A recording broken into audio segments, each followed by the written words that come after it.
My name is Yana Pannecoucke. I'm from Belgium. And as long as I remember, I've always had a very deep passion for travel, for food, and making a change for the better, like thinking about our planet. Um, and this, after my studies of history, that led me to do a summer school on climate change and entrepreneurship. And that's where I found a way to fuel my passion into making an actual change, trying to find ways to foster innovation and solve not only climate change challenges, but food challenges more in particular. And that's how I ended up with EIT Food.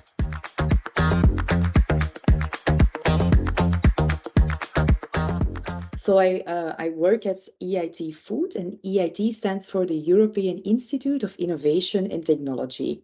And EIT Food is actually an EU-wide and global community that in general supports innovation in the food system as a whole. They do that by investing in supporting people, projects, working with organizations, with government bodies that have a common goal of making our food system more sustainable, more healthy.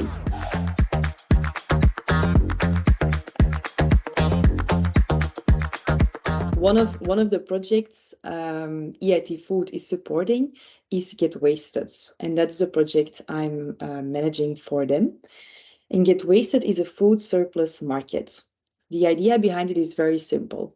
In a circular food system, the waste or surplus of one player is the raw material for another. And that's how we challenge our current thinking in the world. Because when a tomato is ugly, it doesn't mean it needs to be thrown away. It can still be used perfectly to make, for example, tomato sauce. And with Get Wasted, we find a way to automate and digitalize these transactions between producers and processors of food and make these waste streams and surpluses available for purchase. So Get Wasted basically connects the dots in the food system and makes it more circular and digital.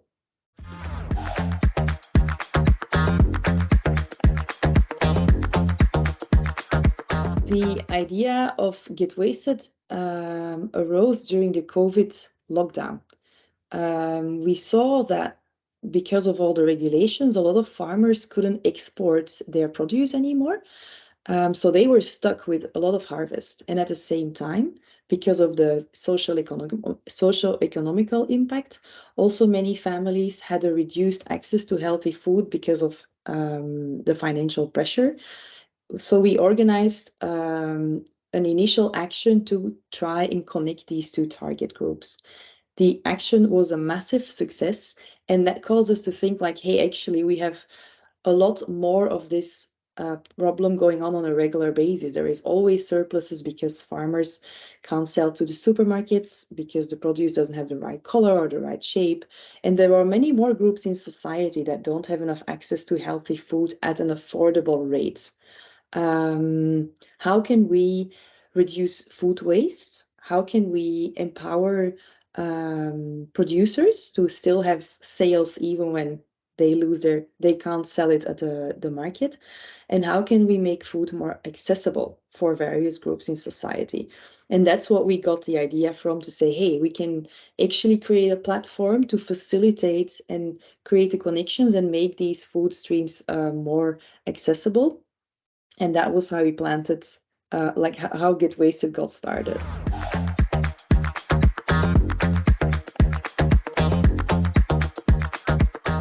The three main challenges to build Get Wasted as a platform are, first and foremost, the fact that working with harvest means that there is, and especially surpluses within the harvest, is that the volumes available for our platform fluctuate. One week there can be 500 kilos of tomatoes that have been refused by supermarket, and then the other week there is nothing, but then the week after it may be like 2 tons. Consequently, we need to find a match in the food system that can work with fluctuating volumes and also with different quantities. Not everyone can process 2 tons of tomatoes ad hoc. So finding that match is the second challenge, I would say. And then the third one would also be the logistics. To create a business model to make it wasted work break even, we obviously need to define the price point for surplus vegetables, but at the same time, calculating the logistics into the entire concept puts a lot of challenges and pressures to still make it accessible. So making that puzzle work, taking the distance into account, work is a is I would say the biggest challenge for a circular food platform.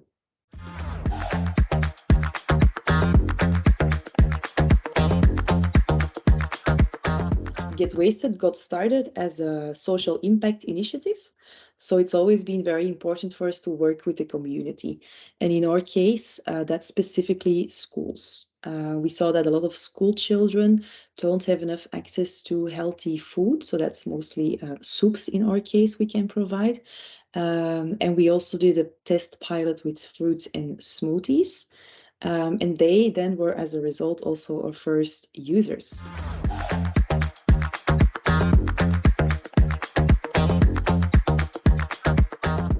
At the moment, our main user at Get Wasted would be central kitchens. They process the vegetables and turn them into soups, and these go to schools. This way, we are developing our business model while at the same time we keep that social impact at the core of what we do. And to zoom out from that, as we are growing, we can supply more and larger central kitchens. And in addition to that, we aim to work with horeca, with restaurants. Um, the reason we face only into restaurants when we are a little bit bigger is because that means a lot more diversified transactions, smaller kitchens, multiple locations.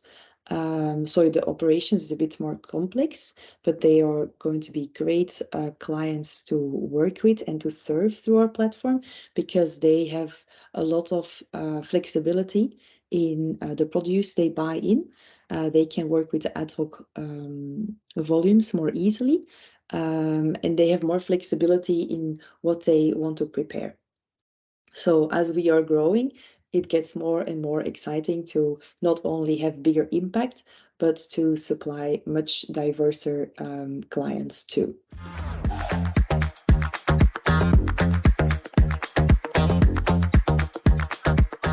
The way Get Wasted is growing and expanding is by usually working together with the city. We set up a pilot. We look for which social economy company, which schools, which producers we can team up with. We also present this to the city where we will do it to see in what way they can support us. For example, in the case of Antwerp, where we got started, the city supported us with the logistics. So there is a social economy organization called Food Savers, and they actually take care of the last mile logistics and they transport the soups to the different schools. And that helps us not only grow our business, but also increase our impact within the city. Because we work together with social economy organizations. Of course, every city and every context is different. And that makes it really interesting to see how we can always find a way to have impact and also make our concepts economically viable.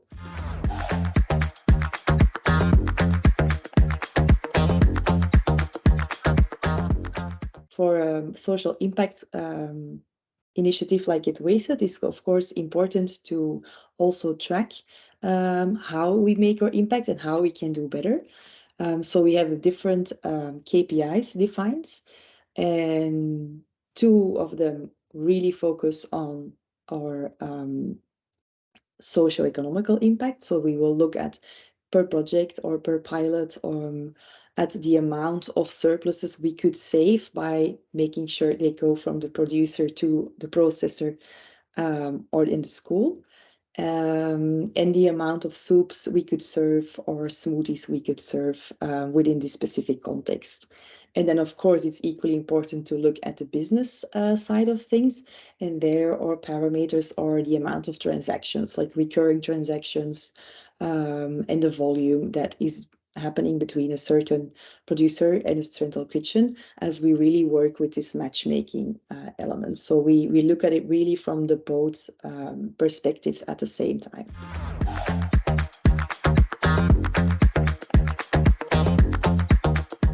From working with ingot wasted, an important trend I see for the future in our industry and in the food system as a whole would be to think more circular. Today, I already see a massive change happening in seeing surpluses as a raw material. It looks very simple to say, hey, this tomato that hasn't the right shape or this lime that's too yellow, it should be green, doesn't need to be thrown away. It's still perfectly healthy, it's edible. Why do we throw away these kinds of foods? And seeing that kind of thinking change is going to create a massive shift going forward in how we look at all our raw materials, which applies to food, and how we cook, how we buy our produce, and how we treat it. And I think that's an important shift, not only for reducing food waste, but also like the price we pay for our food, and how we treat it as a result.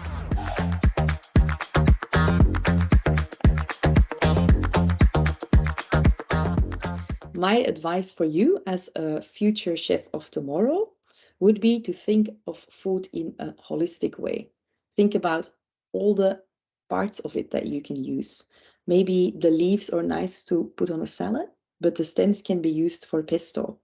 And if you then take a step back, you can even talk to your producers you buy the food from, like, hey, we would like to buy these nice products from you, but maybe you have some surpluses or waste streams that we can also work with in our kitchen.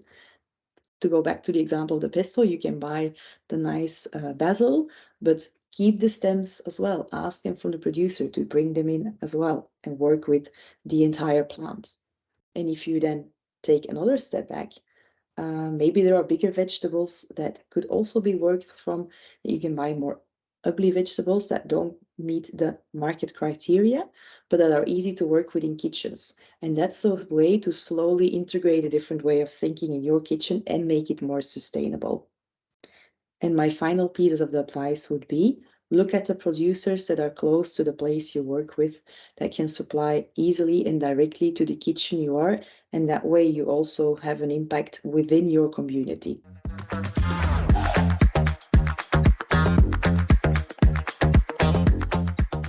Let's fight food waste together, and as a chef of tomorrow, you are definitely part of the change.